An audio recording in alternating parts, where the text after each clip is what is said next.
আসসালামু আলাইকুম সুপ্রিয় দর্শক মণ্ডলী, আজকে আমি আপনাদেরকে দেখাবো গ্রাফটিং টমেটো চারার বিষয়টা আর কি, অর্থাৎ কিভাবে এটা গ্রাফটিং টমেটো চারা করা হয়েছে সেটা সেই বিষয়ে। অর্থাৎ যেহেতু এটা 1 বছর মেয়াদি এটা ফসল, সেটা কিভাবে করা হয়েছে।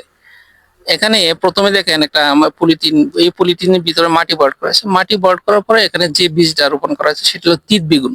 অর্থাৎ তিত বেগুনের সাথে মূলত টমেটোর চারাটার কলম দেওয়া হয়েছে। এখন এটা তিত বেগুনটা দেওয়ার কারণ হচ্ছে যাতে চারাটা নিচে গোড়ালিটা শক্তিশালী থাকে এবং এটা 1 বছর যাতে সে ধারণ ক্ষমতা তার থাকতে পারে সেই জন্য। এবং পাশাপাশি এই টমেটো চারাটা আলাদা রোপণ করা হয়েছে।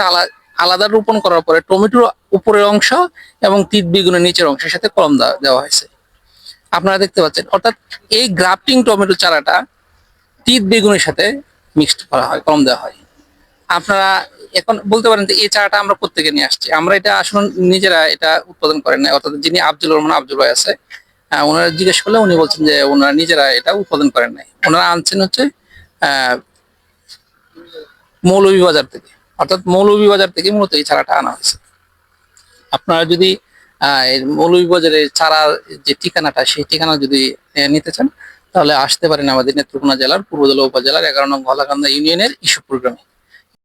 তাহলে আজকে এই পর্যন্তই। সকলে সুস্বাস্থ্য কামনা করে বিদায় নিলাম এবং আমাদের চ্যানেলটি আপনারা সাবস্ক্রাইব করবেন। জি, আসসালামু আলাইকুম।